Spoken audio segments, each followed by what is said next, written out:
Okay, I give the floor to the co-facilitators. Yeah. We can start. Thank you, Dennis. Good morning, good afternoon, and good evening to all colleagues and stakeholders joining us from across different time zones. Tony and I are pleased to welcome you to this virtual consultation as part of the WSIS+20 review process, which once again brings together all stakeholders for a shared and constructive dialogue. Today's session follows the release of the first revision of the WSIS+20 outcome document. This updated text reflects consideration of all inputs submitted to the zero draft, including written contributions, the open consultations and briefings, as well as the informal negotiations held over the past weeks. We sincerely thank all delegations and stakeholders for the depth, clarity, and thoughtful substance of your submissions.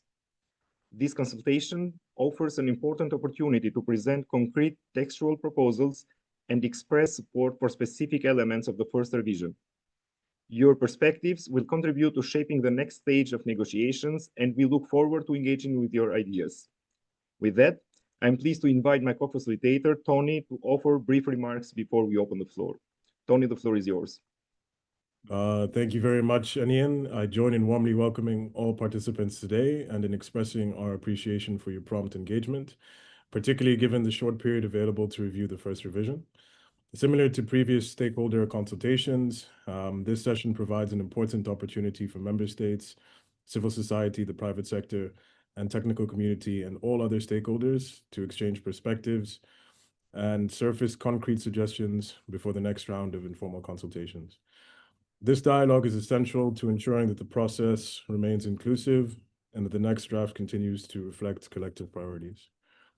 We kindly ask speakers to keep their interventions concise and to focus wherever possible on concrete text proposals or specific amendments to Revision 1, so that feedback can be incorporated as effectively as possible into the next draft, which the co-facilitators aim to circulate in early December. With these introductory remarks, I will now hand over to the Secretariat to outline the modalities for today's session. Dennis, please. Yeah, thank you, Tony. So today, each speaker in the queue will have a maximum of 3 minutes for their intervention. Should any speaker be unable to complete their remarks within this time, they may, if necessary, share their inputs with the Secretariat at unga-visisreview@un.org. We will put the email address again in the chat.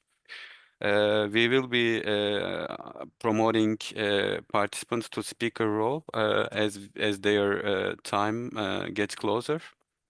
And a timer will appear on screen to assess managing time. And if your name is not on the speaker list and time permits, you may raise your hand to request the floor at the end of the session.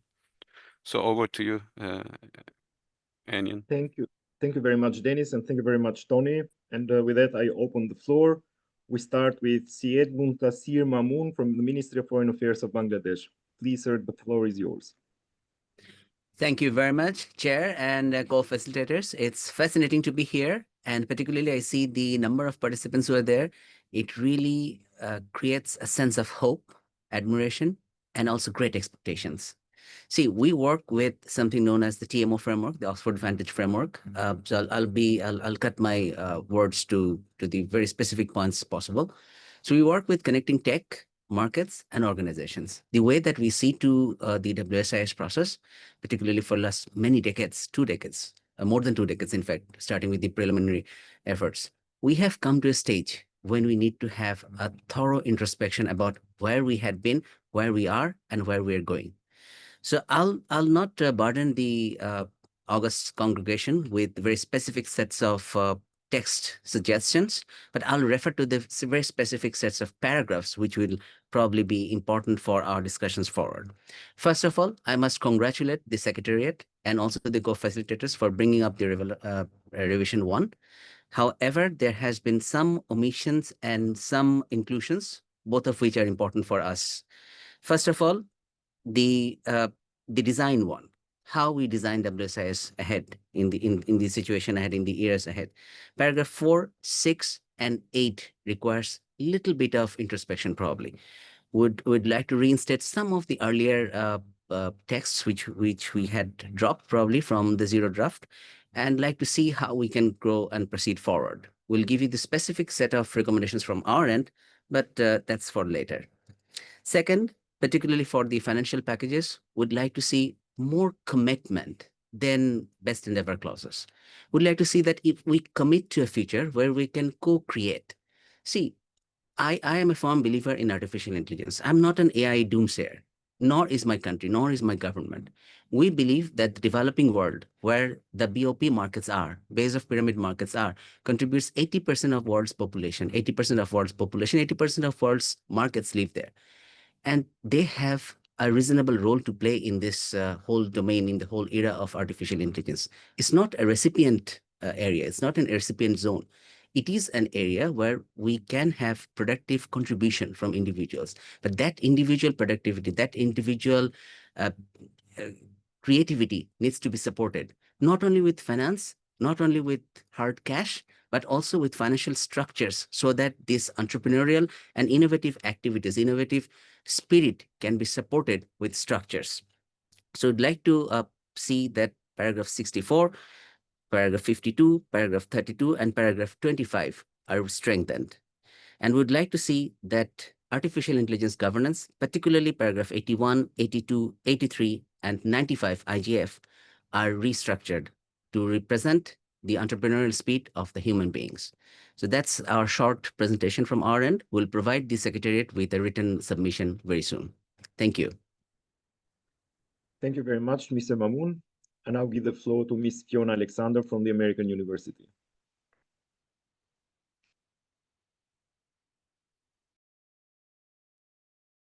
Thank you very much for the opportunity to provide comments in today's session. I would like to once again thank the co-facilitators and UNDESA for going to great lengths to engage all stakeholders and provide a platform for engagement. An analysis of Rev 1 reveals that you have truly listened to stakeholder feedback and incorporated many of the suggestions offered. In terms of Rev 1, I'd like to offer the following 3 specific observations. On internet governance, the text provided continues to offer a solid basis for moving the issue set forward. I was pleased to see the decision to make the IGF permanent was retained, and that the larger IGF ecosystem is specifically mentioned in terms of the IGF's 20-year evolution. The clear acknowledgement of the IGF as a forum for internet governance and emerging issues is also a welcome development in terms of recognizing the breadth of the existing IGF agenda. Appropriately resourcing the IGF is a real challenge, and I would strongly recommend that if the Secretary General is going to make this issue and come back with proposals, those proposals should be done in a manner that meaningfully involves stakeholders, including existing donors. On enhanced cooperation, the zero draft seems to rely on the text from the original WSIS, but it's important to acknowledge that there's been progress in achieving enhanced cooperation over the last 2 decades. In addition to the IANA stewardship transition, which addressed one of the primary issues on the table at the time, since 2005, we have seen improvements in cooperation among governments and among stakeholders. There is enhanced cooperation both inside and outside the WSIS process. If there is to be more work on enhanced cooperation, clarity is needed on the scope of those discussions, including, is it specific to the issues of internet governance or is it about something else? And I say this because the text continues to remain inside the internet governance chapter. And finally, on follow-up and implementation, the WSIS+20 review offers yet another opportunity to provide linkages between the SDGs, GDCs, and anchor them clearly in the pre-existing WSIS framework. I was pleased to see in Rev 1 that began to be addressed. Not only does this avoid duplication, a critical consideration in our current era of limited resources, it also allows us to take advantage of existing expert technical agencies. With that in mind, I'm concerned about the proposal to have the Secretary General, in a top-down manner, make adjustments to UNGIS. This looks like yet another attempt to centralize digital coordination in an office in New York, something that was rejected as part of the GDC negotiations. A better approach could be to ask UNGIS members themselves to propose adjustments and process improvements, including how that group might develop some meaningful stakeholder engagement. Thank you again for the opportunity to share my views, and I look forward to further discussions. Thank you very much, Fiona. I now invite Ms. Marina Meira from Global Digital Justice Forum to take the floor. The floor is yours. Thank you, Chair. So I speak on behalf of the Global Digital Justice Forum, which is an advocacy network that represents civil society stakeholders from the Global South envisioning a democratic digital society. We must express our strong concern that Revision 1 represents a regression from the zero draft in critical areas related to human rights, equity, and global digital justice. Several paragraphs that previously anchored WSIS firmly in international human rights law have been weakened or removed, and the overall tone remains uncritically techno-optimistic, failing to acknowledge the structural imbalances that define the digital landscape and geopolitics, particularly for global South countries. Several essential protections must be restored from the zero draft and further strengthened, in line with previous submissions presented by our coalition in the following areas.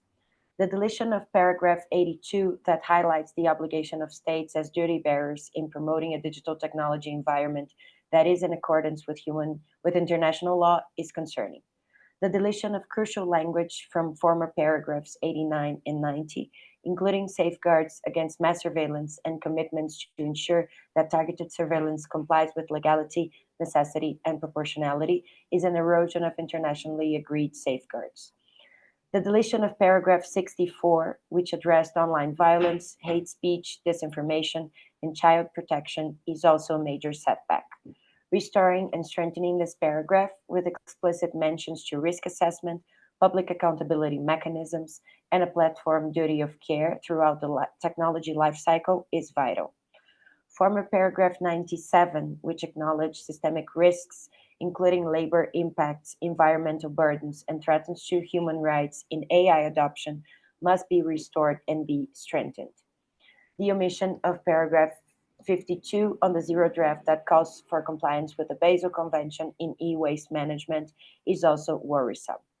As Global South civil society, we insist that AI governance reflects the full life cycle of technology: data extraction, model training, deployment, and impact.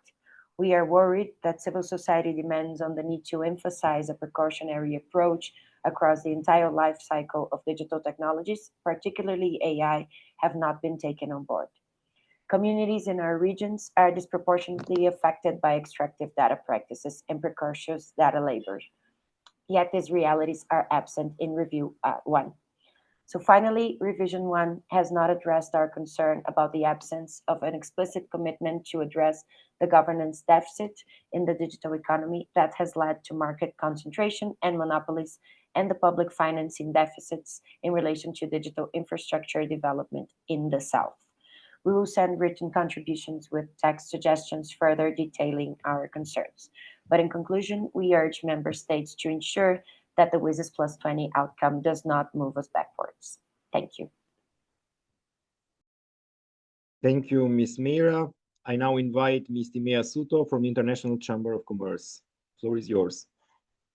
Thank you very much. I'm pleased to speak on behalf of the International Chamber of Commerce, the institutional representative of over 45 million companies in more than 170 countries, and share some of our first impressions on the first draft of the WSIS+20 outcome document. Let me begin first by thanking you for your continued commitment to engage the multi-stakeholder community and your work on this first draft. At the outset, we want to acknowledge that the draft places the right elements at the core of this review: closing digital divides, fostering partnerships and meaningful collaborative action, including on financing, reaffirming human rights, ensuring alignment with other UN processes, and fully leveraging the WSIS architecture, especially its multi-stakeholder foundations, in their implementation. These pillars remain essential to carrying the WSIS vision forward. Allow me now to focus on three themes that are particularly important from a business perspective: connectivity, enabling environments, and the multi-stakeholder model. First, connectivity. Rev 1 makes welcome progress in clarifying that universal and meaningful connectivity is not only about access, but also about usage, skills, affordability, relevance, and the ability of individuals and businesses to fully benefit from digital technologies. We also appreciate the strengthened recognition that bridging digital divides requires addressing financial constraints and creating incentives that mobilize sustainable investment.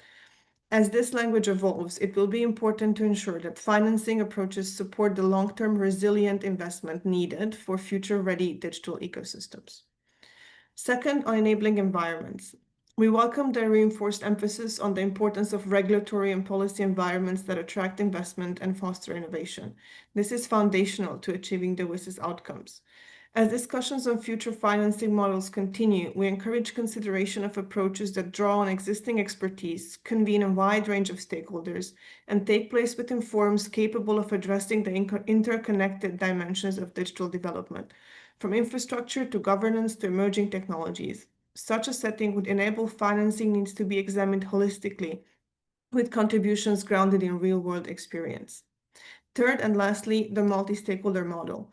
We are encouraged that Rev 1 strongly reaffirms multi-stakeholder cooperation as central to WSIS. The inclusion of the Net Mondial +10 guidelines, the recognition of the IGF's evolution, including its intersessional activities and its growing engagement with emerging technologies, and the proposed decision to establish the IGF as a permanent UN structure are all very meaningful steps.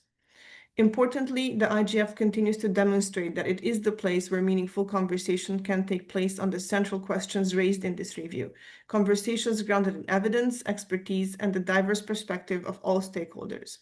It is uniquely positioned to support coherent implementation across the UN digital ecosystem, precisely because it brings together the full range of actors capable of addressing complex issues in an open, informed, and collaborative manner. In closing, Rev 1 reflects substantive progress, with further refinement, particularly to reinforce investment-friendly conditions and to ensure cooperation remains inclusive and evidence-based. The outcome document can provide a clearer and more actionable framework for the next phase of WSIS. The global business community stands ready to contribute constructively and to this endeavor, and we will provide specific comments and proposed language in the text in written form. Thank you very much. Thank you, Ms. Soto. And now I invite Ms. Henriette Esterhuisen from Association for Progressive Communications. The floor is yours. Thank you. I speak on behalf of the Association for Progressive Communications, APC, a global network working for digital justice. We are part of the Global Digital Justice Forum and the Global Digital Rights Coalition for WSIS, and we support their remarks, particularly concerning human rights. We thank UNDESA and the co-facilitators and their teams for their hard work on what we see as a strong draft outcome document. We particularly value the prioritization of digital inequality, though we caution that paragraph 19's use of grant average in progress in access risk hiding the true extent of exclusion. And this is even more concerning given that we feel that Rev 1 weakens reference in the zero draft to states' existing obligation under international human rights law. In particular, we are concerned about the lack of reference to the risk posed by human rights to human rights by digitalization. And we believe it's key to strengthen text on the accountability of corporations for respecting human rights. We also value the invitation to the UN Secretary General to consider establishing a multi-stakeholder task force on financial mechanisms. However, we would prefer this to be a call to actually establish such a group, not just to consider doing so. The extension of the IGF mandate. And we value the reaffirmation of the multi-stakeholder model as central to WSIS, the recognition of the Net Mondial +10 guidelines, and the emphasis on the links between WSIS and the GDC. However, we would like to see more on how the existing WSIS architecture can be integrated with and support GDC follow-up and implementation. We propose the following, be strengthening the text. 1, greater emphasis on the WSIS action lines and revisiting them as needed. They are the core of WSIS implementation framework. 2, a call to strengthen community networks as a means to achieve affordable broadband connectivity. They are mentioned in paragraphs 26 and 61, and we are pleased to see this, as we know from our own experience that they help diversify and grow access markets as first and last mile level, but they need more support. We also encourage to have stronger commitments to integrate gender equality throughout all aspects and stages of policy formulation and implementation. Finally, a call for environmental risk assessments and global reporting standards for companies. Sustainable people-centered development will not be achieved if digitalization keeps accelerating the damage to our planet and its natural resources. Thank you very much for your attention. Thank you, Ms. Esterhuisen. I now invite Ms. Rosalia Morales from NIC Costa Rica on behalf of Technical Community Coalition for Multi-Stakeholderism. The floor is yours. Thank you. Good morning. My name is Rosalia Morales. I'm speaking today on behalf of the Technical Community Coalition for Multi-Stakeholderism, TCCM. TCCM is made up of members of the Internet's technical community, the companies, organizations, and groups that operate the critical infrastructure and services at the heart of the Internet. Our members come from all regions of the world to ensure a global technical community perspective. TCCM considers that Revision 1 is a practical and constructive document that balances a range of different interests and that the drafting process is in a promising trajectory. However, we wish to highlight a number of specific points as follows. First, we commend the inclusion of the reference of Net Mundial +10, guideline for multi-stakeholder collaboration and consensus building. Secondly, we support the language in Revision 1 that will make the Internet Governance Forum permanent, the call to strengthen the IGF Secretariat, and the invitation to begin work on future funding for the IGF. We consider that any future funding must be stable and diverse, and it is to support the permanent IGF, and call for Revision 1 to specify the Secretary General should undertake the future funding work in meaningful consultation with all stakeholders.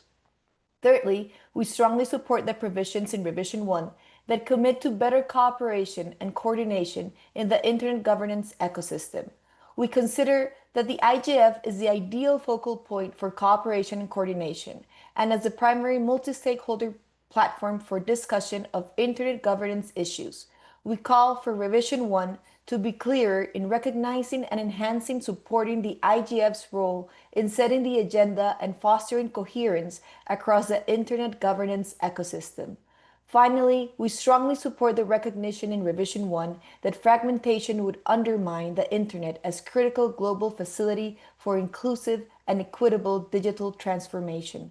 We call for continued commitment in Revision 1 to recognizing that the Internet must remain open, global, interoperable, and it is to remain the global facility that benefits us all, and ask for this not to be diluted further.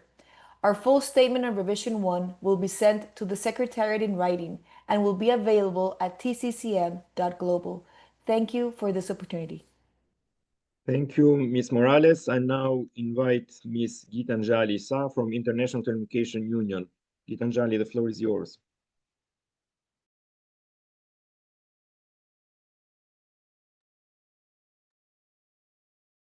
Can you hear me? Yes, we can hear you.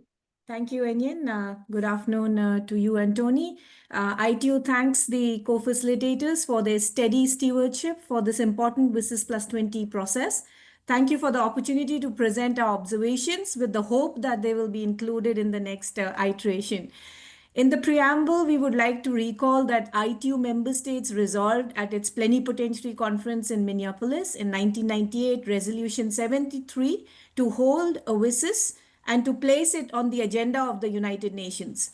As the United Nations Specialized Agency for Digital Technologies, over the past 20 years, ITU has been at the forefront of global digital cooperation with the UN and all stakeholders, enabling partnerships, strengthening capabilities, capacities, and fostering digital transformation in alignment with the WSIS outcomes and the 2030 Agenda, and now, of course, integrating the GDC.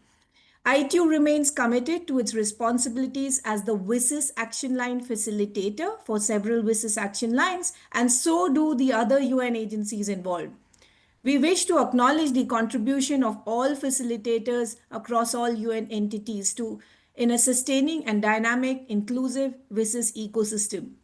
We would like to invite you to use as much as possible the agreed language from ECOSOC Resolution E/Res/25/18, particularly its recognition of the importance of integrating the implementation of the Global Digital Compact commitments into the WSIS architecture to avoid duplication and ensure coherence in digital cooperation. On para 119 on UNGIS, we underline its current effective functioning as an autonomous interagency mechanism built on mutual respect and trust amongst the UN agency. With ITU serving as its permanent secretariat, we have served as such since its inception and have a dedicated WSIS team in place backed by ITU resolutions. Para 85, we also would like you to acknowledge that the dialogue on AI governance will take place in the margins of existing relevant United Nations conference and meetings, and in 2026, such as the ITU AI for Good Global Summit in Geneva.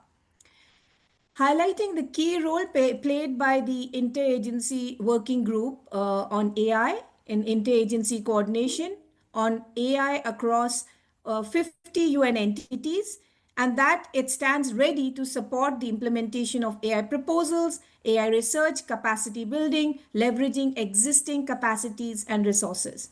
On para 107 on GDC, specifically, it is the working group on digital technologies co-chaired by ITU and ODET with vice chairs relevant to all objectives that has been coordinating the implementation of GDC action points. And the para is not consistent with the Global Digital Compact. Lastly, very editorial, we note instances where WSIS is replaced by World Summit, which may introduce some inconsistencies. For example, paragraphs para 3, 6, etc. We see it all across the document. So if World Summit could be replaced by WSIS, it would be more coherent. Co-facilitators, ITU remains committed to supporting an ambitious, coherent, and future-ready WSIS+20 document, and we continue to support you in doing so. Thank you very much, Enyin. Back to you. Thank you, Gitanjali. I now invite Mr. Stefan Weiber from International Federation of Library Associations and Institutions to take the floor. The floor is yours. Thank you, co-facilitators, for the floor. IFLA, the International Federation of Library Associations and Institutions, has for almost 100 years now acted as a space for libraries globally to explore how best to meet the needs of communities and to ensure that their potential is recognised and mobilised to achieve wider policy goals, not least a people-centred internet. We thank the co-facilitators for the revised draft. We are particularly happy to see the reference to the role of schools, post offices and libraries in paragraph 26 and encourage all present to consult the recent UNESCO IFAT brief on empowering libraries for an inclusive digital future. We nonetheless see further ways in which we can improve on the good work already done. A notable area for improvement would be to recognise the need for the development of local strategies working hand in hand with local governments. This could build on the references already included in paragraph 56 concerning the empowerment of local communities. References could also feature in paragraph 25. In reference to paragraph 45, we would hope that the next draft will look to ensure consistency with the Global Digital Compact and the Pact for the Future alike, and highlight the potential of open science as a way of realising the potential of the internet to advance progress. The declaration could usefully refer to the outcome document from the recent UN Open Science Conference organised by the UN Dag Hammarskjöld Library. Paragraph 17, in its reference to digital public goods and infrastructures, should recognise that these also include not just content, but also public interest and community-owned infrastructures, such as Wikimedia and the collections and repositories run by libraries. In this context, we also recommend that paragraph 38 does not limit itself to access to heritage, but reverts to the text around access to knowledge and information more broadly. Next, references to regulation in paragraph 13 and elsewhere should highlight that decision-making should take care to take account of the specific needs of non-profit and other public bodies. Too often, we see internet regulation treat all actors as if they were multi-billion-dollar companies. Finally, we thank the co-facilitators for inclusion of language around the IGF, and in particular about the contribution of dynamic coalitions. We will submit more detailed suggestions in writing. Thank you very much. Thank you, Mr. Weiber. I now invite Ms. Adhana Sanjay from IT for Change to take the floor. Thank you, Chair, and thank you, co-facilitators. My name is Sadhana Sanjay, and I speak today on behalf of IT for Change. In my intervention, I wish to emphasize 4 points. First, we underscore that fiscal justice in the digital economy must be treated as a core policy priority. Digital taxation regimes are essential sources of revenue for developing countries to invest in infrastructure, public services, and human development. On this note, we welcome the recognition for the need to invest in financing mechanisms and incentives for closing the digital divides in Para 21. However, it is important to also include an explicit reference to public financing mechanisms, which Para 21 currently lacks. Second, we express deep concern regarding the omission of language on end-user capacity and digital literacy, which had found a place in Para 31 of the Zero Draft. Digital, media, and information literacy are not optional add-ons. They are fundamental to an empowered digital society and essential for achieving the Sustainable Development Goals. Capacity development, participation, and inclusion must remain visible priorities, and we therefore call for this language to be restored in Revision 1. Third, paragraph 68 of the Zero Draft, which speaks to the importance of human rights in the technology lifecycle and adherence to the UN guiding principles, remains unchanged in Revision 1. We reiterate our comments on the Zero Draft and emphasize the need for stronger language on human rights obligations to be incorporated in this document. The private sector must mandatorily comply with human rights and environmental due diligence obligations without dilution, exception, or selective application. We therefore highlight the urgency of addressing the role of powerful digital corporations, especially those that have transnational power, whose actions may contribute to or enable grave human rights violations, including participation in economies that sustain atrocity crimes such as genocide.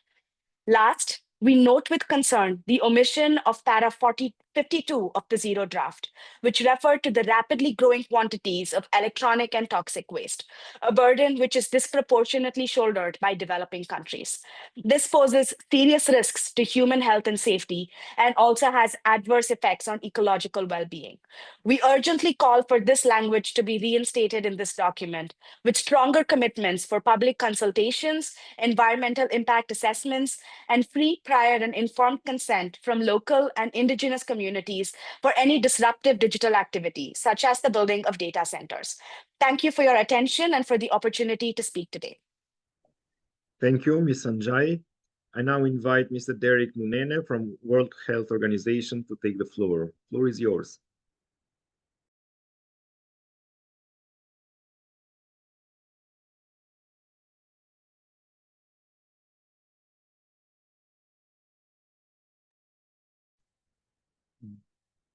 Do we have Derek here?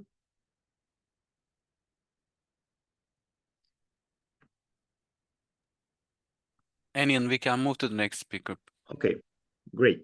I now invite Ms. Joyce Chen from Asia Pacific Network Information Center to take the floor. The floor is yours. Distinguished Excellencies, colleagues, I represent Asia Pacific Network Information Center, APNIC, to thank the UN co-facilitators for the opportunity to provide views on Revision 1 of the WSIS+20 outcome document. We also thank the pen holders for their excellent work in consolidating all the comments received and refining the input further from the Zero Draft to Revision 1. In the next revision of the outcome document, we would like to see the Informal Multi-Stakeholder Sounding Board, IMSB, recognized for their efforts to provide guidance and advice during the review process and ensure multi-stakeholder input is heard from all regions, in particular the Asia-Pacific region. Thank you to the IMSB members who have spent countless days and nights doing this work voluntarily. Focusing on the Internet governance section of Revision 1, we would like to highlight the following. We agree and support recognition of all actors in paragraph 87, governments, the private sector, civil society, technical and academic communities, international organizations, and all other relevant stakeholders to maintain and uphold the global and multi-stakeholder nature of Internet governance. We are committed to enabling greater participation and engagement of all stakeholders, particularly those from developing and least developed countries, landlocked developing countries, and small island developing states. We must protect the open, interoperable nature of the Internet because only when it is global, interoperable, stable, and secure can it fully benefit all. To this end, Revision 1 rightly affirms the need to promote international cooperation among all stakeholders. We commend the inclusion of the Net Mondial +10 guidelines in paragraph 93. It is an excellent resource for multi-stakeholder collaboration and consensus building. We welcome the continued language that supports permanency of the IGF, recognition of the NRIs and intersessional work, and the need to strengthen the Secretariat. In this regard, the IGF Multi-Stakeholder Advisory Group, MAG, should also be recognized for their work to shape and evolve the IGF throughout the years. On the future funding for the IGF, we encourage the UN Secretary General to consider mechanisms that enable the full participation of the multi-stakeholder internet community to support the forum's sustainability. We look forward to revision 2 and wish you the very best in the upcoming informal negotiations. Thank you. Thank you, Ms. Chen. I now invite Mr. Gabriel Del Sol from Computer and Communications Industry Association. The floor is yours. Hi, Anian. Mr. Gabriel is not here, so we'll move on to the next speaker, which will be Mrinalani Dayal. Oh, thank you. Thank you very much. So I now invite Mrinalani Dayal from Equality Now to take the floor.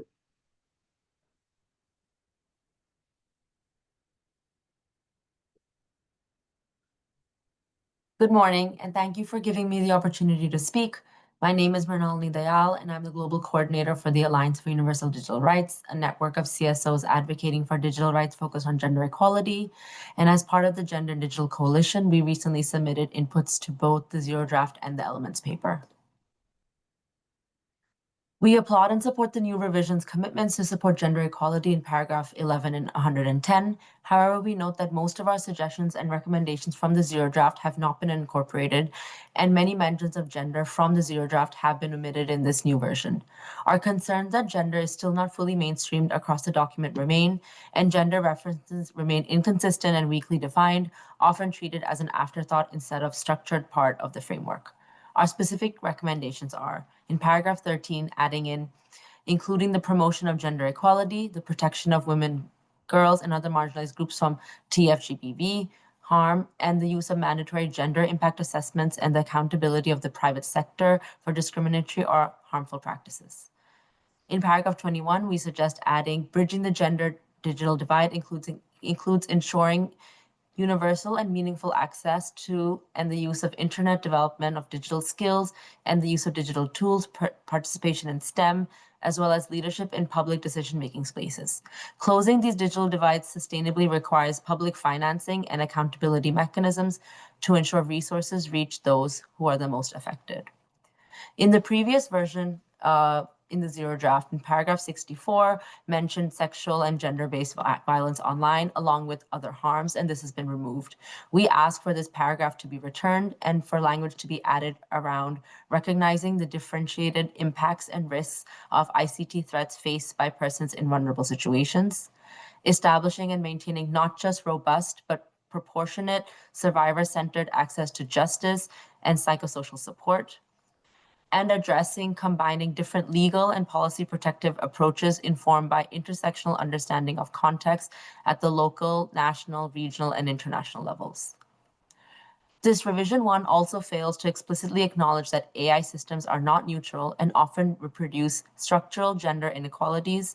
Women represent a small portion of the AI industry, and at the same time, algorithmic systems have been shown to perpetuate and amplify existing biases and disproportionately expose women, girls, and gender diverse people to online harms, such as tech-facilitated gender-based violence. So we request the paragraph around AI to be added in, and the addition of language around affirming that gender equality must be embedded as a core principle of artificial intelligence governance. This requires promoting participatory approaches in algorithmic design, ensuring gender disaggregated and inclusive data practices, and addressing data gaps and biases that particularly affect women and other vulnerable groups. We note that algorithmic impact assessments conducted through the AI lifecycle are key tools to evaluate potential gender and intersectional harms. There are other mentions of gender disaggregated data that have been removed from this new revision, and we ask them to be retained again. In the monitoring and measurements in paragraph 112, we ask the addition of underlying the importance of ensuring that ICT data and statistics employ gender analysis, disaggregate by gender, age, disability, and other relevant characteristics, and are used to inform prevention, accountability, and enforcement mechanisms, including to address TFGBV. We also suggest the addition of a paragraph when we call member states to ensure that monitoring frameworks assess the effectiveness of law enforcement and judicial responses to online harms, including TFGBV. National data systems should track the availability and outcomes of survivor-centered remediation, including prosecution rates, protection orders, and other enforcement to strengthen accountability and build trust in digital governance. Finally, in the follow-up and review section, we ask for the inclusion of language around requesting UNGIS to systemically integrate gender equality and women's rights into its monitoring, review, and accountability functions, including evaluation of state and private sector enforcement practices. And finally, in paragraph 122, we ask the inclusion of text around progress and enforcing commitments to prevent and respond to gender-based discrimination and TFGBV. Thank you so much. Thank you, Ms. Dayal. I now invite Mr. Cedric Bochholz from UNESCO. Cedric, floor is yours. Thank you so much, Excellencies, co-facilitator representatives, Tony and Enyan, Yandesa colleague Dennis. Thank you so much for the opportunity to contribute today. I'm pleased to share good WSIS news. This week at UNESCO's 43rd General Conference, member states reaffirmed their strong commitment to WSIS implementation and to system-wide coherence. A resolution based on the Director General's report on WSIS outcomes was adopted by consensus, and member states requested its transmission to the President of the UN General Assembly, and it will be shared with the co-facilitators and all stakeholders very soon. UNESCO welcomes that Rev 1 explicitly acknowledges our 25th June WSIS+20 contribution in the preamble. The support expressed for UNGIS is also welcome, and UNGIS in service of both the WSIS outcomes and the Global Digital Compact. ITU did an excellent job both as UNGIS Secretariat and co-chair with UNCTAD, UNDP, regional commissions, and UNESCO, and the call in the current draft to enhance agility, efficiency, and effectiveness risks implying a critique that does not reflect a strong co-leadership record. UNESCO stands ready to work with UNGIS co-leads and members on a roadmap aligning with this implementation and GDC goals, ensuring coherence, efficiency, and avoidance of duplication across the UN system. One proposal to strengthen the draft further is to explicitly reference knowledge societies. This core WSIS concept sits at the heart of today's challenges and is also the only concept used in the 2030 agenda. Data, information, and knowledge are not the same. One can hold all information, for example, for an appendix operation in a book, yet lack the knowledge to perform it. In an AI-shaped world, knowledge underpins education, culture, scientific cooperation, and the realization of human rights. The next draft should restore the reference to knowledge societies even more as it refers to the 2030 development agenda. Finally, a caution as lead facilitator for many action lines, the detailed roadmaps and KPIs in a multi-stakeholder context with constrained resources may create false expectation and blur WSIS mandates and roles where governments, private sector, and civil society are diverse and key actors. I conclude by highlighting three anchors: an UNGIS-channeled implementation of the GDC through WSIS mechanisms to uphold knowledge societies over mere information and adopt measures, roadmaps, and KPIs instruction that honor WSIS mandates and resources. We will share proposals on how to translate these and a few more ideas into agreeable language per email soon. And I thank you again, Enyan, Tony, and Dennis for this opportunity. Thank you, Cedric. I now invite Ms. Amua Sharma from the Center for Global Digital Justice. Floor is yours. Thank you. I speak on behalf of the Center for Global Digital Justice, a digital policy resource center that aims at furthering Global South visions of governance and tech innovation. We urge the WSIS review to factor in the following priorities to ensure that a people's vision of digital tech innovation for social good is centered. Our first recommendation is on bridging digital divides.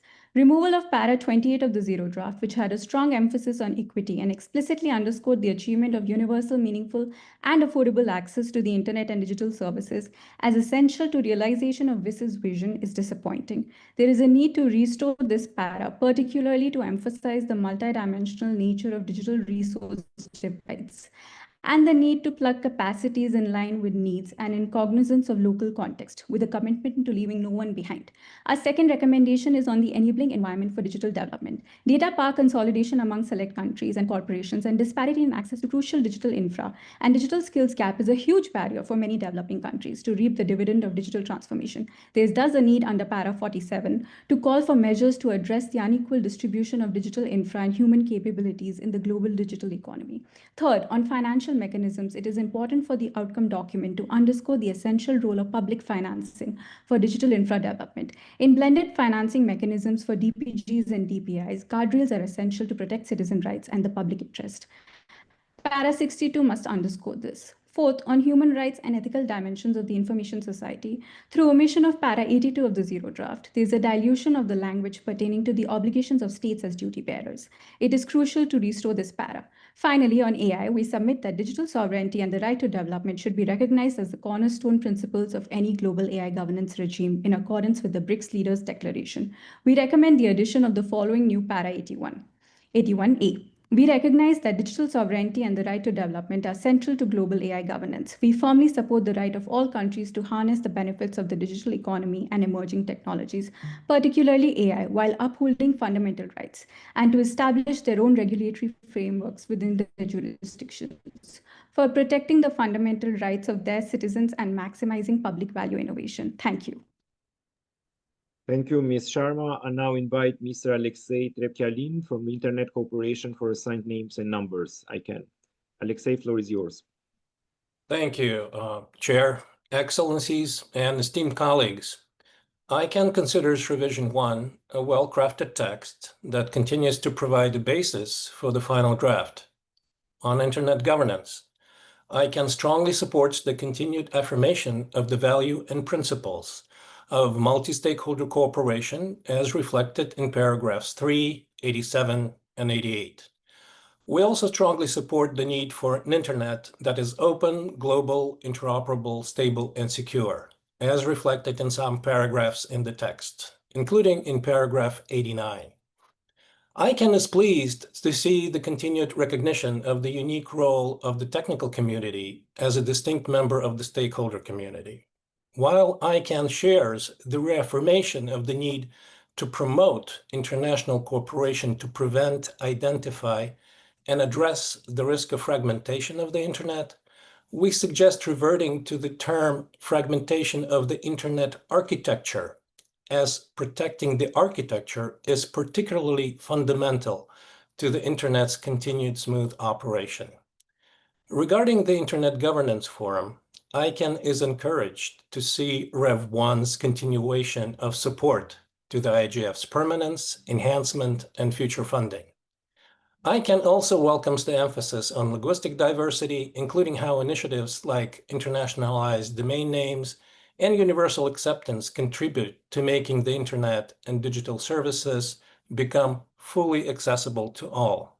We appreciate Rev's 1 text that seeks to provide further detail on how the Global Digital Compact and WSIS integration could be operationalized, for example, in paragraphs 111, 120, and 121, and the future work on future financial mechanisms for digital development in paragraph 64.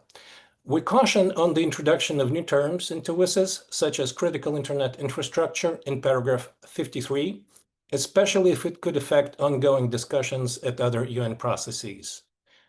We're grateful to the WSIS+20 co-facilitators for their tireless efforts to proactively engage with the various internet stakeholder groups and remaining open to the view of the technical community.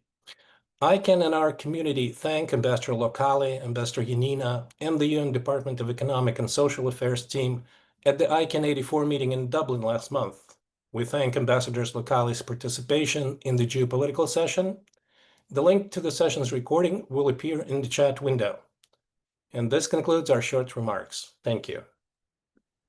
Thank you, Alexei. I now invite Ellie McDonald from Global Partners Digital to take the floor. The floor is yours.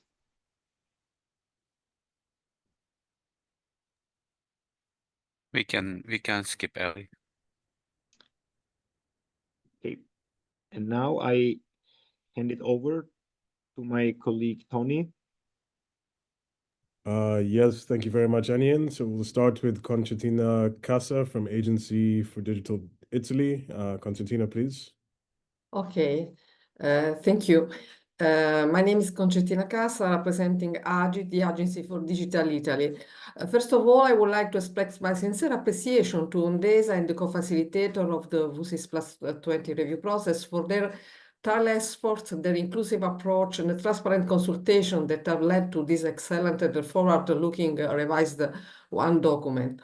I would like also to thank the co-facilitator for the attention devoted to the Internet governance section, which now reflects several key elements that many stakeholders had strongly advocated for. I particularly welcome the strength and recognition of the IGF as a broad and dynamic ecosystem, extending far beyond the annual meeting and encompassing intersectional activities such as the NRI, the Dynamic Coalition, the BPF, the Leadership Panel, and the MAG. I also appreciate the emphasis placed on establishing IGF as a permanent and adequately funded forum.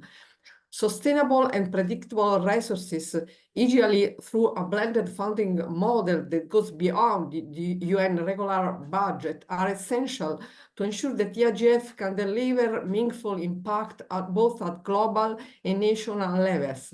And in this regard, I welcome the reference to the need to reinforce the IGF Secretariat so that it can continue to evolve, implement further improvements, and effectively support the NRI and the wider international activities. I'm also pleased to see the inclusion of the Net Mundial Plus 10 guidelines, which remain a valuable reference for multi-stakeholder collaboration, transparency, and consensus building. But now let me highlight a few areas where, in my view, the current revision 1 version could be further strengthened. First of all, in relation to the Internet governance definition, while the text reaffirms the 2NITSI agenda definition, I think it should be explicitly acknowledge the full scope of the Internet governance, which covers infrastructure, data governance, artificial intelligence, cybersecurity, and emerging technology. I'm referring to paragraph 95, revision 1. Second, I would encourage the reinstatement of language clearly rejecting models of state control of fragmented Internet architecture. Preserving an open global interoperable Internet is foundational to the WSIS vision and should be reaffirmed in the strongest possible terms, as it was before in paragraph 104 of draft 0. Third, regarding the data governance artificial intelligence paragraph, my impression is that this section are still treated as separate silos, yet their policy challenges are deeply interconnected and both are closely linked to the work of the IGF. So I believe that strengthening the articulation and the coherence among these three domains, data, artificial intelligence, and Internet governance, would significantly enhance the document's policy relevance and implementation potential. Fourth, I think it's important to the restatement of the article on mass surveillance and censorship through digital technology. I'm referring to the zero draft paragraph 88 and 89. Privacy, freedom of expression, and protection against arbitrary monitoring must be safeguarded. Surveillance technology should be used only in line with human rights principles, and remedies should be available for victims of violation. On the monitoring and the measurement paragraph, I wish to highlight the potential of NRIs in the annual IGF event to collect data and assess the status of implementation of the WSIS outcomes and the Global Digital Cooperation Initiative. Leveraging this opportunity will strengthen evidence-based policymaking and facilitate the monitoring of progress across multi-stakeholder ecosystem. In conclusion, I want to thank the facilitator for their excellent work. And my just suggestion aim to reinforce the IGF role within the UN digital cooperation architecture, ensuring coherence among related governance processes, and preserve the multi-stakeholder spirit that is crucial for building a truly open, inclusive, and human-centered digital future. Thank you. Thank you very much, Concertina. And next we have Shumela Hussein Shahani from the Tech Global Institute. Shumela, please. Thank you, Chair. My name is Shumela Shahani, and I represent the Tech Global Institute, where we are dedicated to advancing equitable technology governance. We at the Tech Global Institute engage constructively with Revision 1, welcoming its positive elements, such as the new task force on financial mechanisms and establishment of the IGF as a permanent forum. However, we must express concern over the dilution and omission of critical commitments from the Zero Draft. We focus on the following priorities in this statement. First, the revision weakens the commitment to inclusion by removing specific means of implementation like capacity building and technology transfer.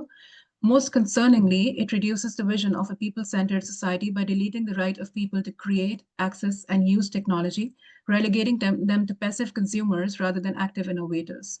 We must reinstate this language to ensure digital equity. Second, the document does not adequately address the highly concentrated nature of the global digital marketplace. For a truly inclusive global digital economy, we must have explicit policy commitments that ensure a level playing field and empower small and medium-sized enterprises from the developing countries. Furthermore, while new financing is welcome, it is crucial to recognize that public investment plays an indispensable role in bridging divides and building foundational digital public goods that the market alone cannot provide. Third, we propose operationalizing commitments by integrating fundamental rights impact assessments to systemically evaluate risks before and during the deployment of emerging technologies, and by applying the precautionary principle, which guides us to exercise caution to prevent serious harm to human rights and sustainable development, even in the face of scientific uncertainty.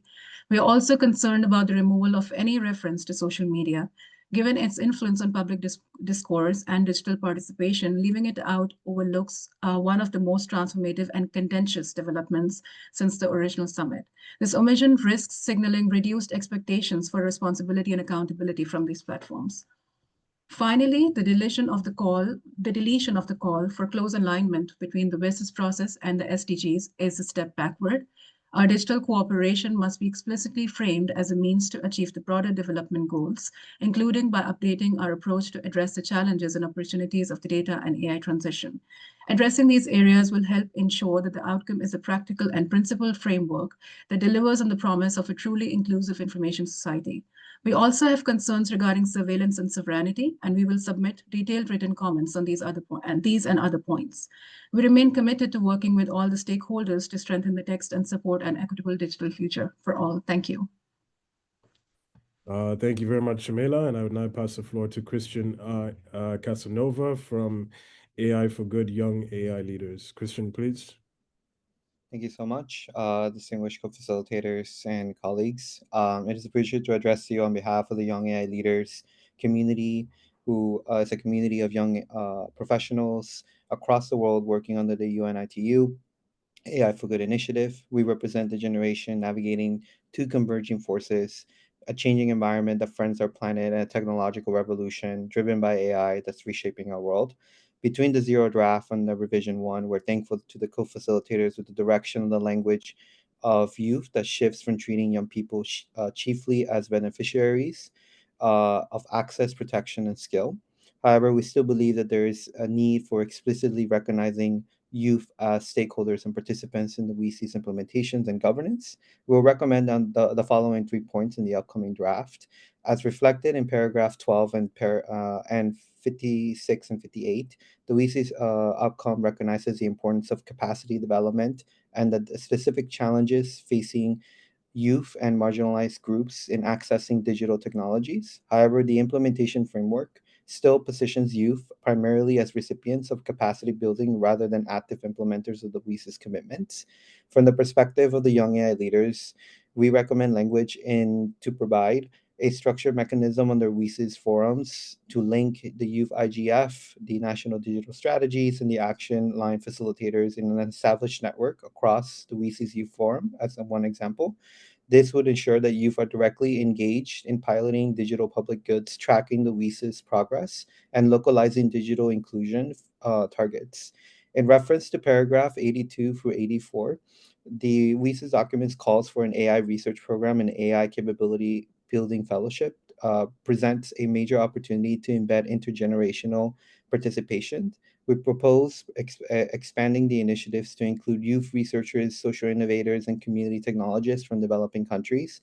This will ensure that AI governance reflects the diversity, creativity, and lived experience of the generation that's most affected by its future impacts. In reference to paragraphs 103 through 111, in line with the affirmation of the multi-state cooperation in paragraph 103 and the alignment of the 2030 Agenda and Global Digital Compact outlined through 104 through 111, we suggest embedding youth participation metrics into the WSIS monitoring framework. Specifically, the next WSIS action line implementation roadmap could include measurable indicators on youth-led digital projects, youth participation in the governance process, and youth inclusion in the national digital policies. This would operationalize the principle that participation is not just symbolic, it is structural, and it would transform youth from observers into co-authors of the WSIS implementation. In short, the WSIS vision will only be realized when youth are not spoken for but empowered to speak and act on the implementation framework. We thank the co-facilitators for their work, and we will submit our recommendations in detail. Thank you. Thank you very much, Christian. And next we have Joaquim Pinto from the Permanent Mission of Brazil to the United Nations here in New York. Joaquim. Hi, Tony. We can move to Mona as the next speaker. Okay. So Mona Gabala from the Internet Society, please. Thank you, Tony. On behalf of the Internet Society, I would like to begin by thanking you, Dessa, and the co-facilitators for keeping the WSIS process as open and transparent as possible and for welcoming stakeholder views on the first revision of the Zero Draft. The Internet Society is committed to bridging the digital divide by supporting connectivity and sustainable infrastructure and to ensuring the Internet remains open, secure, and trusted global resource for everyone. On this occasion, noting that time is running short, we would like to offer some general remarks and recommendations to provide to keep the text crisp, concise, and action-focused. The Internet is empowering more people, more services, and more development opportunities than ever, which is precisely why the WSIS+20 review outcome document should reinforce what keeps it open, globally connected, secure, and trustworthy. Firstly, we'd like to note the section entitled Enabling Environment for Digital Development should explicitly include elements that help achieve an enabling environment. Paragraph 48 should include measures such as proportionate taxation and licensing fees, access to finance, facilitation of public-private partnerships, multi-stakeholder cooperation, national and regional broadband strategies, efficient allocation of radio frequency spectrum, infrastructure sharing models, community-based approaches, and public access facilities. Secondly, in paragraph 53, we note the reference to critical internet infrastructure, which has no agreed definition, and we would like to call for its deletion, as the paragraph already importantly recognizes the efforts to protect infrastructure. Additionally, we welcome the substantive changes introduced to the Internet Governance section, including the permanent mandate of the Internet Governance Forum and the recognition of the Net Mundial +10 guidelines for multi-stakeholder collaboration and consensus building, as well as paragraph 120, which provides recommendations on how to strengthen coherence between the WSIS vision and the GDC commitments. However, paragraph 101, which invites the Secretary General to make proposals concerning future funding of the IGF, needs to be done in consultation with existing IGF funders and stakeholders to ensure stable, predictable, and sustainable financial support of the forum. Regarding paragraph 119, we recommend retaining the call for multi-stakeholder advice to UNGIS to ensure more effective collaboration, information exchange, and to avoid duplication. As we noted in previous consultations, the Internet Society will keep working with our global community of chapters, individual, and organization members to translate these priorities into additional concrete recommendations as the process reaches its final stages. Our aim is the same as yours, a WSIS outcome that people can rally around, that strengthens multi-stakeholder collaboration, and that keeps the Internet open, globally connected, secure, and trusted for everyone. Thank you.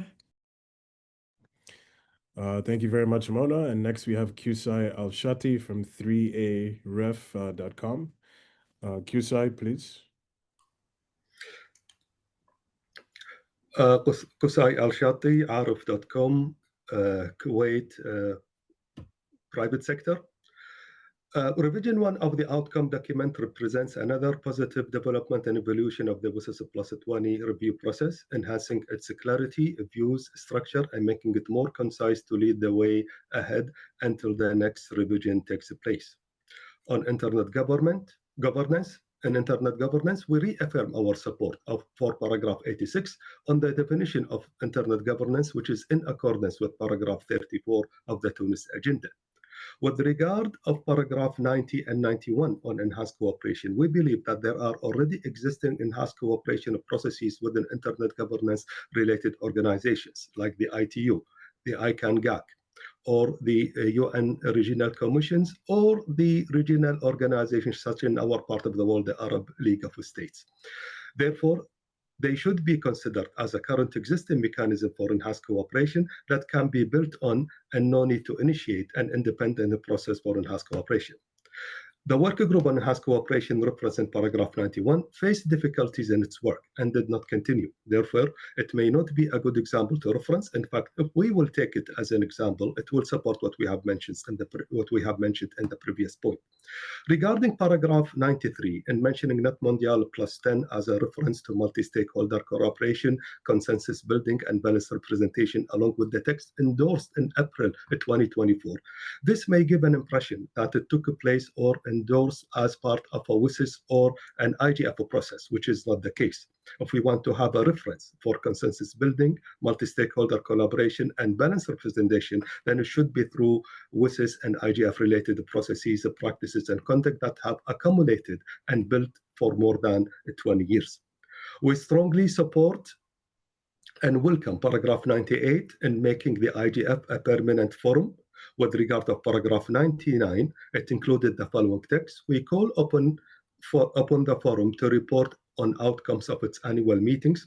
We would like to note that paragraph 72 of the Tunis Agenda on the mandate of the IGF in point I says publish its proceedings, and in paragraph 77 of the Tunis Agenda says the IGF is a non-binding forum. So taking into consideration that the IGF is a non-binding, non-outcome-oriented forum, it would be better to replace the word outcome with in the text with the word proceedings.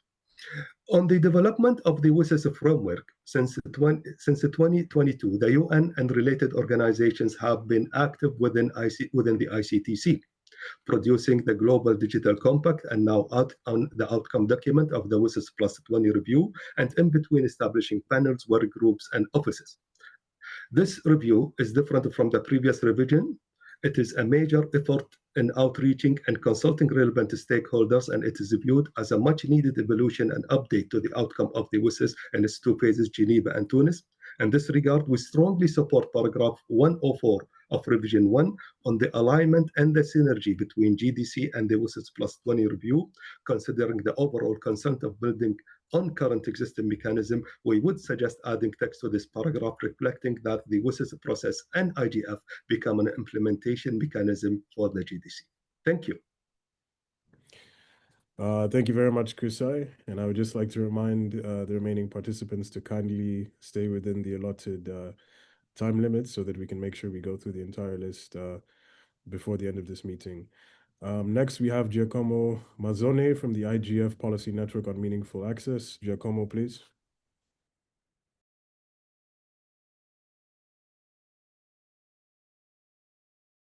I think you may be on mute.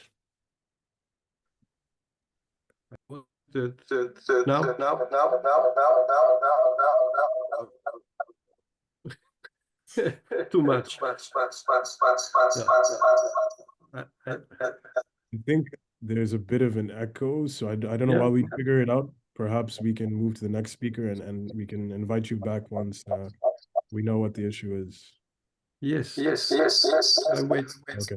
Thank you very much, Giacomo. So next we have Juan Fernandez from the Ministry of Communications of Cuba. Juan, please.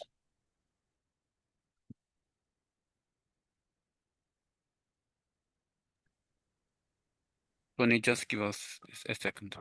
Okay. So let's just take a couple of seconds for... Okay. We appreciate the opportunity to share Cuba's view on the revision 1 of the WSIS+20 outcome document. and we recognize the efforts made by the co-facilitators and their team to integrate the inputs of member states and other stakeholders. In our intervention during the informal consultation on October 14, we highlighted 3 key points, which we like to reiterate and elaborate upon today.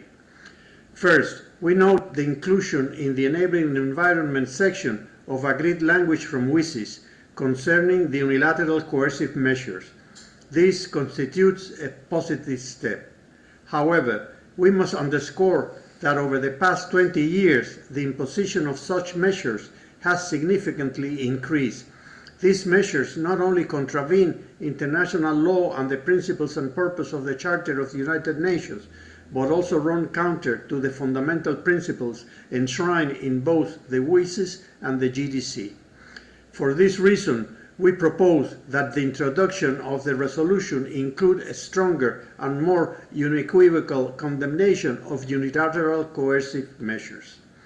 It is worth noting that my inability to participate live in this consultation, just as in the previous one, is a direct consequence of these measures. This clearly illustrates how such measures impede the access of affected countries to internet platforms and applications essential to their development. Second, regarding the issue of financing the information society in developing countries, the current revision continues to address this matter in overly general terms, without advancing concrete, actionable proposals. While we note the proposal to establish a task force to address this deficiency in the resolution, we urge that its composition be fully inclusive and that its mandate empower it to formulate practical financing mechanisms, ones that are not only acceptable but also viable, equitable and beneficial to all stakeholders, particularly of developing countries. Third, concerning the WSIS framework and the follow-up and review processes, which are intrinsically linked, we welcome the emphasis placed on ensuring convergence between the implementation of the WSIS outcome and the GDC in order to avoid duplication, promote synergies, and maximize impact. The document rightly calls for the WSIS framework established in the Tunis Agenda to continue supporting the realization of the WSIS vision and objectives, as well as its coherent integration with the GDC. Nevertheless, as is the case with the financing mechanisms, no clear pathway for implementation is proposed. In this regard, we suggest the establishment of an additional task force mandated to deliberate and formulate concrete recommendations on how to holistically integrate the various forums and processes. Such a body should clearly define the distinct objectives of each process and clarify how they interrelate and reinforce one another, thereby ensuring coherence and the effectiveness in global digital governance. Thank you.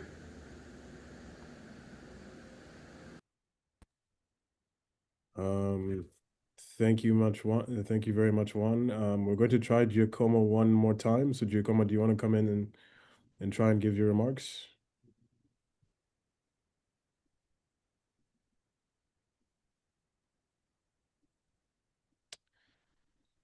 Okay, I guess they're still sorting it out. So for now, we'll move to our next speaker, who is Elonai Hickok from the Global Network Initiative. Elonai, please. Yes, hello, can you hear me? Yes, we can. Loud and clear. Okay, wonderful. So my name is Elonai Hickok, and I am with the Global Network Initiative. We are a multi-stakeholder initiative working towards responsible business conduct. We are also a member of the Global Digital Rights Coalition, and we are running a project with the Global Partners Digital to support multi-stakeholder participation, particularly stakeholders from the global majority in the WSIS+20 review process. We thank the co-facilitators for the revised draft and for taking on board several recommendations from civil society that have emerged across consultations. In particular, we welcome the permanent mandate of the IGF, the emphasis on connectivity as an underpinning issue that flows into other aspects of the WSIS framework, the recognition of the importance of the multi-stakeholder model, the reference to the Net Mondial principles, and the work done in the draft to draw clear connections between WSIS and the GDC. but there are areas for improvement. In particular, the human rights section needs to be re-strengthened. Section 72 needs to recommend the re-inclusion of the principles of necessity, proportionality, and legality. These are critical principles to guide government powers and to protect human rights. Section 73 needs to reintroduce the language around surveillance and reference the impact of overly broad and extra-legal surveillance on human rights. Section 73 also should reference the impact the internet shutdowns have on human rights, particularly freedom of expression and the ability to freely access information.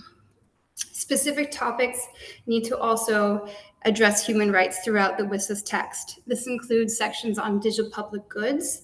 This needs to recognize that digital public goods need to be rights respecting and in line with international human rights law. The section on labor, section 33, can reference the impact on labor rights, but also on human rights. Section 78 on data governance should reference rights respecting data governance frameworks. And the section on AI also needs to reference human rights. This can be incorporated in section 81 by recognizing the importance of a human rights approach to AI, and section 85 by referencing undertaking risk and impact assessments of AI on human rights. There's also a need to strengthen the text around private sector accountability. While the sections of 67 and 68 are welcome, texts across the WSIS revision and Rev 1 can be improved by referencing human rights wherever it talks about the public sector, for example, in section 26. Thank you very much. Thank you very much, Elenai. So I'm just going to quickly check with the Secretariat if we managed to sort out the microphone issue with Giacomo. It seems so. Can you hear me? Yes, we can. So please come in. Okay. For being the forum of technology, we are not making the best example. Sorry for that. Thank you to Tony Enian for listening to us today, as the ambassador have done in previous occasion. Today I'm speaking on behalf of the Policy Network for Meaningful Access of the IGF, and I would like to thank the two facilitators for the tireless work they are doing to carry on this activity in preparing the General Assembly in few weeks. We welcome as PNMA the revision 1 of the document that is strengthening some of the important key points. In particular, it's important to keep and to defend in front of the General Assembly the periodization of the IGF and the WSS follow-up, because this is absolutely essential, especially if we are able to frame in the perspective of the Summit of the Future implementation process. The three processes need to be all integrated and work hands in hands. The second strong point that we want to protect and preserve is a better integration and cooperation between IGF, WSIS follow-up, and the implementation of the GDC. And as PNMA, we offer our support to strengthen and implement all activities that are launched within this process for building meaningful access, because as is mentioned corrected now in the draft 1, there is a problem, a big gap. The gap that we have today is not lack of connection, but is the lack of meaningful connection. There are 2 billion people not yet connected because they don't know what to do with the internet, and because the internet is not affordable for them. So this is a change of paradigm that we need to put in the future framework. Unfortunately, as we have been explained, there was a problem to shorten the text, not to make too big. But in this shortening of the text, some important points has been left aside or are not have not the relevance that they deserve. For instance, as has been mentioned by others, we strongly recommend to include the outcome of the São Paulo conference, Net Mundial +10, because this is really a tool for a better cooperation between multi-stakeholders.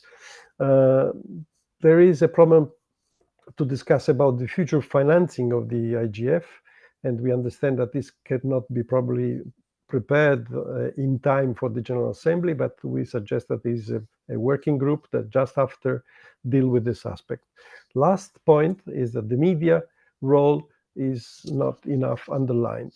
The media not only as defenders of freedom of expression, but media also as allies of this process. Without them, we cannot communicate properly to all the citizens of the world that need to be involved in this process. Thank you very much for your patience. Have a nice day. Thank you very much, Giacomo.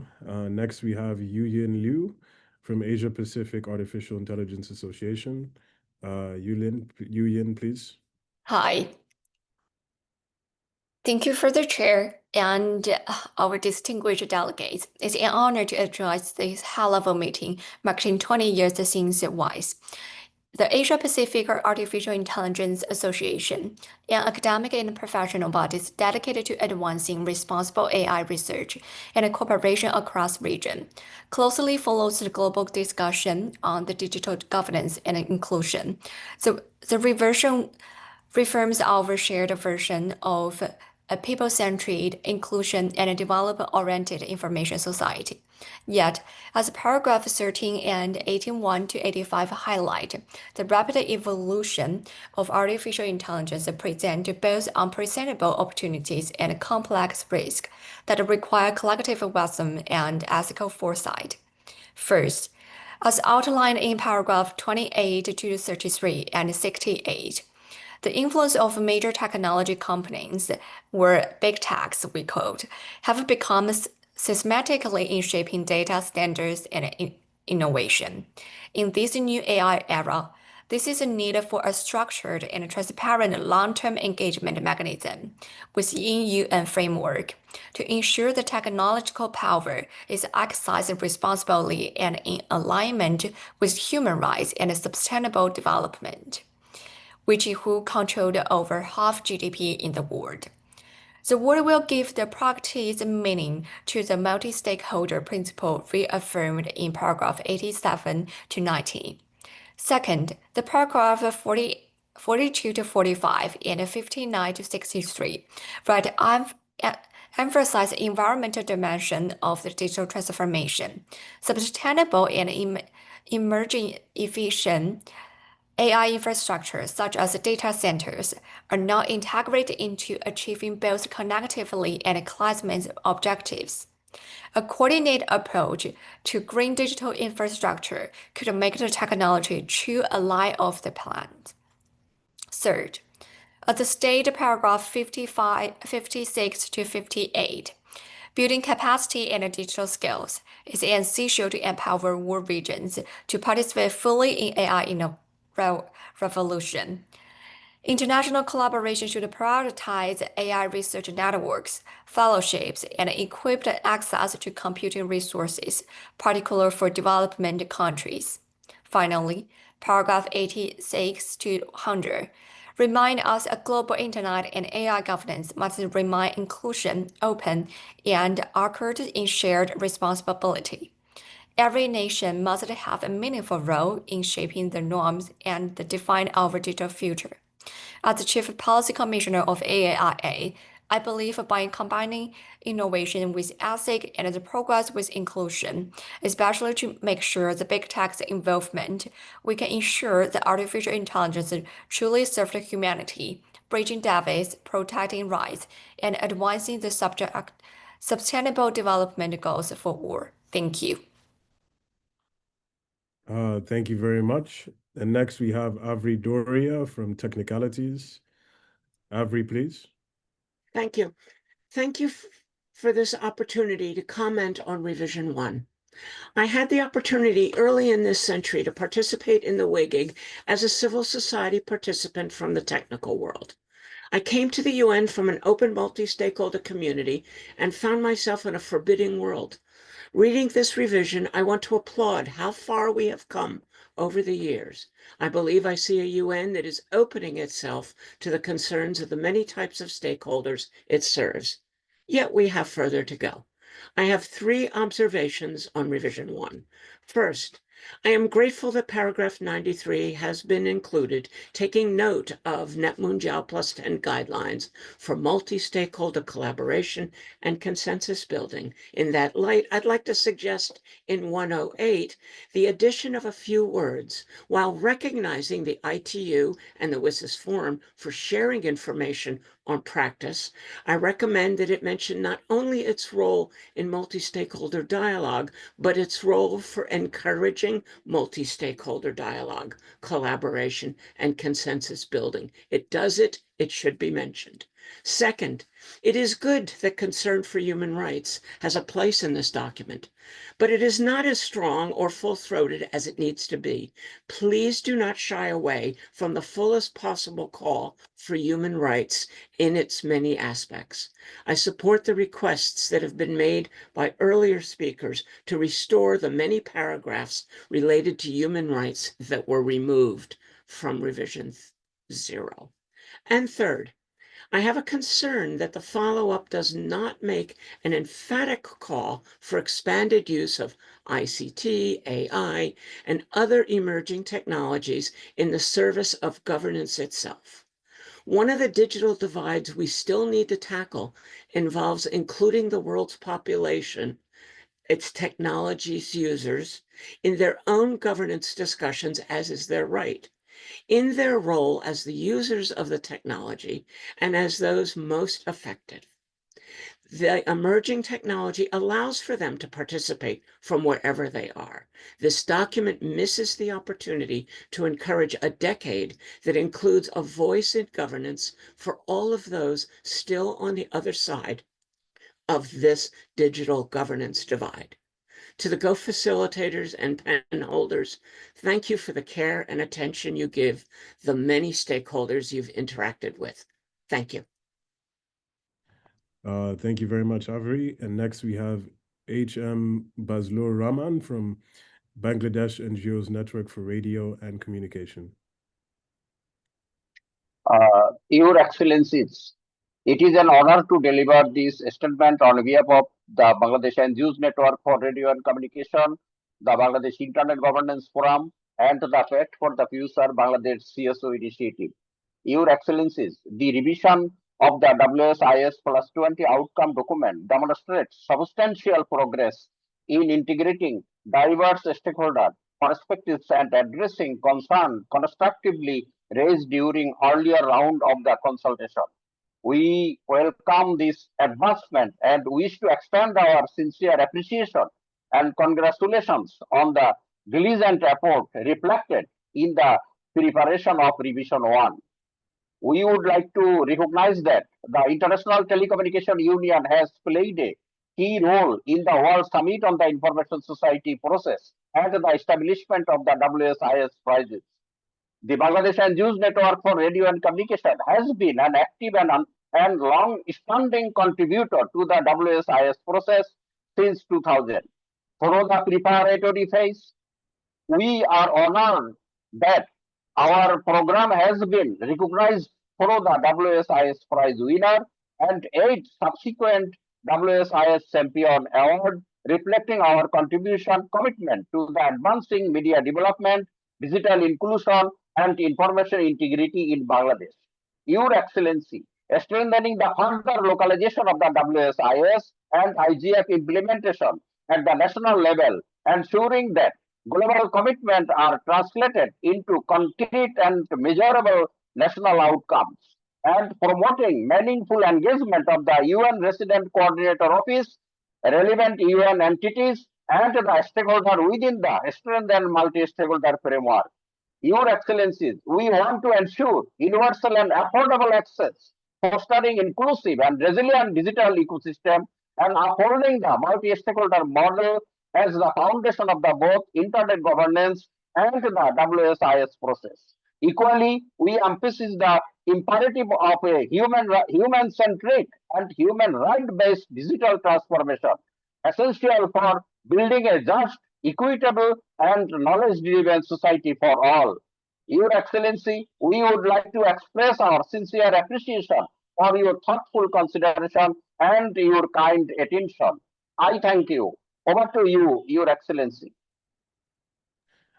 Thank you very much. And next we have Bertrand de la Chapelle from the Internet and Jurisdiction Policy Network. Bertrand, please.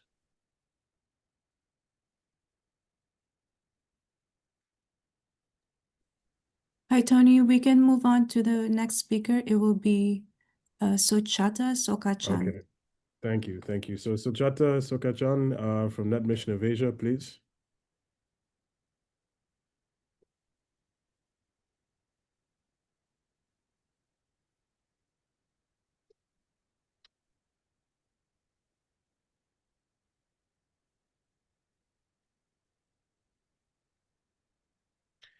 Okay, I guess not. Then perhaps while we're waiting for Suchata to get back to us, we can proceed to William Drake from Columbia University. William, please. Oh, no, sorry. Suchata is here. Suchata, please. Oh, sorry for the inconvenience of internet connections.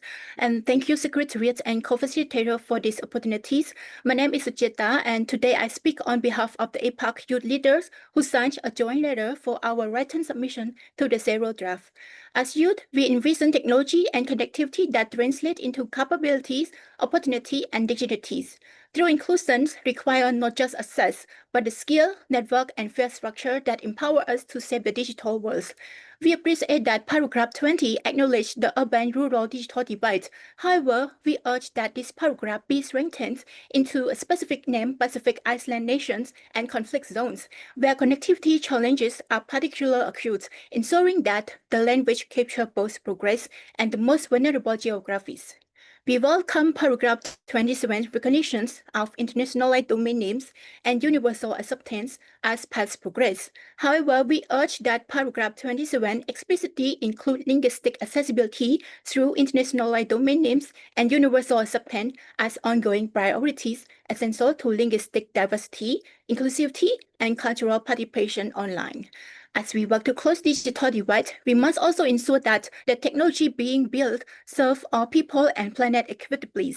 As youth already shaping digital system, we call for technology governance rooted in equity, accountability, and human rights, governance that responds to diverse realities and remain accountable for design through environmental impact.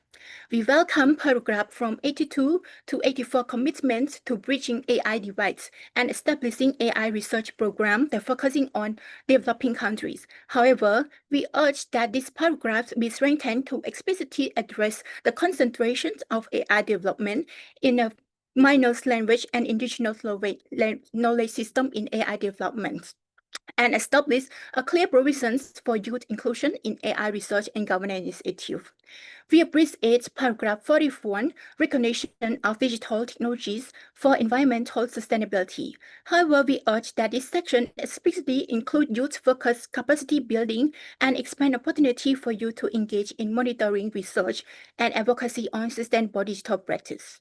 While paragraph 45 addresses the environmental impact, we urge recognizing independent environmental impact assessment frameworks such as Eco-Internet Index and committing to optimize internet and digital infrastructure for energy efficiency. Thank you. Thank you very much, Suchata. So next we have William Drake from Columbia University. William, please come in. Hello. Thank you for the opportunity to provide input today. I would like to make 3 comments on the revision 1. First, as the development was the starting point of the WSIS and remains a central focus of the action lines, it is good that financial mechanisms are mentioned and that there are appropriate references to the Sustainable Development Goals. At the same time, one wishes that there was more attention to really mainstreaming development considerations into the full range of policy frameworks for internet governance and digital transformation. A focused digital development agenda would really require fresh thinking and committed engagement rather than significant new resources. Second, it is a pity that the original Zero Draft language rejecting models of state-controlled or fragmented internet architectures has been deleted, and that the remaining reference to international cooperation on internet fragmentation provides no hint as to what might actually be entailed. As I suggested at the October consultation, we need focused and sustained international dialogue among governments and stakeholders, together in the same rooms at the same time, in the IGF and other appropriate international venues in order to help identify and mitigate the risks of internet fragmentation. More generally, as the digital world is increasingly divided into a spaghetti bowl of disparate intergovernmental and corporate spheres of influence, one would think that the WSIS review would have been an appropriate place to really champion an open global digital ecosystem. Third, on the review process itself, we stakeholders have repeatedly emphasized our great appreciation of the co-facilitators' efforts to facilitate our input. But at the same time, the reality remains that this review has reconstructed silos many of us thought had been broken down during WSIS Phase 2 20 years ago. It is great that we are no longer being locked out or thrown out of meetings or told not to speak as we were in the Geneva phase, but yet here we are making short statements to each other with no way of knowing which, if any, governments are really considering our views when they go into their closed-door negotiations about which there are no reports. The decision-making on the text feels a bit like we were waiting for a papal enclave to send up a smoke signal, which is not at all where the WSIS itself ended up. In the Tunis phase, we were often able to sit with government representatives and explore ideas about how to tackle complex problems. In this sense, multi-stakeholder cooperation was in a better place 20 years ago than it is now, and that is regrettable. Thank you for this opportunity to speak. Thank you very much, William. And next we have Nkita Rati from Asia Pacific Youth Internet Governance Forum. Hi, thank you. Am I audible and visible? Yes, you are. Okay. Thank you, distinguished co-facilitators and colleagues, for this opportunity to bring youth voices into this important discussion. My name is Ankita Rathi, the organizing committee member of Asia Pacific YIGF 2025, and today I speak on behalf of the Asia Pacific youth community who have actively participated in the WSIS+20 review process. I would like to acknowledge the encouraging progress in Revision 1, which recognizes youth as important stakeholders in Para 3 and Para 117, and acknowledges the contribution of national, regional, and youth internet governance forums in Para 96. We strongly welcome the decision in Para 98 to make the Internet Governance Forum a permanent forum of the United Nations, and we urge that these provisions, including the recognition of youth IGFs, remain intact in further revisions. I'm here today to tell you that youth are already building the systems, norms, and cultures that define the internet. Despite the challenges we face, we are ready to work alongside all stakeholders as capable partners committed to collective responsibility, collaboration, and accountability. While we appreciate that Revision 1 recognizes youth as stakeholders and acknowledges youth IGFs as the part of the broader IGF ecosystem, what remains missing are the concrete mechanisms that would make this recognition operational. To make youth participation structural, resourced, and respected, we urge that upcoming revisions include language that calls for, first, institutionalization of youth delegate roles across the governance structures, and second, dedicated support and resources for youth IGFs and other youth initiatives such as youth-led research and innovation. These revisions are essential because, as digital natives, innovators, and advocates, we want governance to be responsive and accountable to a broad range of public interest and to the future. The WSIS+20 process has the opportunity to evolve into a truly intergenerational framework where youth are treated as partners of today, ensuring that digital governance serves not only current needs but the future we are building together. Thank you for the progress that is already reflected in Revision 1. We will share more inputs through email, and we urge that the final outcome include clear calls for the structural provisions to further strengthen youth participation. Thank you. Thank you very much, Ankita. And next we have Konstantinos Komaitis from the Atlantic Council. Or apparently not. I think then we have arrived at our last speaker for today's consultation, and that will be Caitlin Kraft Bookman from Women at the Table, Alliance Inclusive Algorithms. Caitlin, please. Thank you very much, Chair. So I'm speaking on behalf of Women at the Table, the A+ Alliance for Inclusive Algorithms, and also the AI and Equality Human Rights Initiative. So we welcome Rev 1's inclusion of enforcement reporting in paragraph 122 and the explicit naming of UN Women, and OHCHR paragraph 119. These show what's possible when gender equality is taken seriously, and we need the same specificity throughout the document.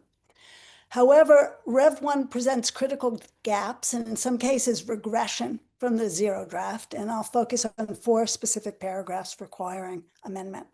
First, paragraph 11. The current binary framing of women and girls excludes gender diverse persons and fails to align with contemporary human rights frameworks. We recommend adding after women and girls, gender diverse persons and other marginalized groups. This language reflects the Beijing Platform for Action's recognition that gender is a social structure affecting people of all identities and intersects with race, class, age, disability, and sexual orientation. Second, paragraph 76 addresses technology-facilitated gender-based violence, but remains aspirational rather than operational. We recommend replacing the current text with language that recognizes TFGBV as a distinct form of gender-based violence and human rights violation, acknowledges differentiated impacts on vulnerable persons, and commits to survivor-centered access to justice, psychosocial support, and risk mitigation through intersectional approaches at local, national, regional, and international levels. This draws from CSW 67 agreed conclusions, paragraph 58, and General Assembly Resolution 77/193. Third, paragraph 114 represents a concerning regression. The zero draft included gender disaggregated targets and indicators. Rev 1 deleted this language entirely. We urge restoration of including gender disaggregated targets, indicators, and metrics, as well as specific indicators on the prevalence, response to, and redress of TFGBV. Without mandated disaggregation, monitoring will remain gender blind and probably not happen at all. This is supported by CSW 67, paragraph 58, CEDAW General Recommendation 35. Fourth, the AI section, paragraphs 81 through 85, contain zero gender analysis. Research shows that AI systems trained on biased data reproduce discriminatory patterns and disproportionately expose women and gender diverse persons to harm. We recommend inserting a new paragraph, 81 bis, stating gender equality must be embedded as a core principle of artificial intelligence governance. This requires promoting participatory approaches and algorithmic design, ensuring gender disaggregated and inclusive data practices, and addressing data gaps and biases. Algorithmic impact assessments conducted throughout the AI lifecycle are key tools to evaluate potential gender and intersectional harms. This language comes from General Assembly Resolution 77/193 and CSW 67, paragraph 61. And finally, paragraph 119 names UN Women but lacks operational mandate. After listing members, we recommend adding, we further request UNGAS to systematically integrate gender equality and women's rights into its monitoring, review, and accountability functions, including evaluation of state and private sector enforcement practices. This is drawn from CSW 67, paragraph 86A. So, dear Chair, these amendments operationalize commitments governments have already made. Gender equality is not peripheral, as you know, to WSIS outcomes. It's fundamental to its success, and we urge for this adoption. Thank you very much. Thank you very much, Caitlin. So as mentioned before, we have exhausted our list of speakers. However, we have enough time for perhaps 6 more speakers before we have to end the meeting. So at this point, I would open up the floor to any participants who didn't get a chance to speak and would like to. Please indicate by raising your hand.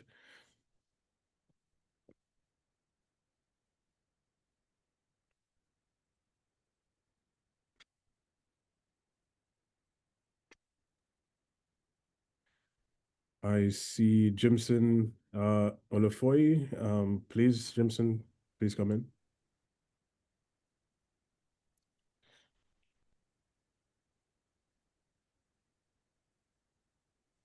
Okay. All right. Greetings. My name is Jimson Olafoy. I want to say a big thank you to our co-facilitators for all the great work they've been doing. Thank you, Tony. Thank you, Denise, and all the key stakeholders. Yes, as a member of the IMSB, I'm not speaking for IMSB, I'm just speaking in my own personal capacity. The Rev 1 is excellent. In fact, the shorter the document, the better. And the point raised on IGF, very critical, that is permanent, and the recognition of the dynamic collation and the NRR, very good. On the need for follow-up, because that is important with regard to implementation, and that's what I'm speaking to actually. There is still no mention of national follow-up at the national level is very, very important. National level follow-up, I think was mentioned in the Tunis agenda, but in subsequent reviews, even 2015, there hasn't been clear reference to national follow-ups. Though in Rev 1, there is recognition of the need to support and fund national statistical organization with regard to measurement, measuring progress, but specifically on WSIS+20 or WSIS review going forward at the national level, this is really important. There was no mention of that. So in my personal capacity, I would like to reemphasize there is need for us to recognize the need for WSIS implementation, also follow-up also at the national level. And then to avoid duplication, IGF is already a strong multi-stakeholder platform. IGF is a very strong multi-stakeholder platform where all stakeholders can discuss policy direction openly and new and emerging technologies clearly for all to understand. And such, IGF should be such noted as an existing framework or platform for many of these emerging issues to be discussed in order to avoid duplication, which has been underlined by all stakeholders that have spoken so far. So thank you so much for all the work being done. Our co-facilitators, we appreciate the Secretariat. We commend the need to reach out to so many, and then we hope that there will be more openness going forward. Thank you. Thank you very much, Jimson, for your comments and also all the hard work you've been doing as part of the sounding board, which has been really an asset for the co-facilitators throughout this process. At this stage, I don't see any other requests for the floor, so I will just proceed to the closing remarks. And thanks again to all participants for your active engagement and the many substantive interventions that we have gathered during today's consultation. The insights provided will help shape the next iteration of the WSIS+20 outcome document, which, as mentioned earlier, will be published in the beginning of December. So with this, I would close the meeting unless there are any other points that the Secretariat would like to raise.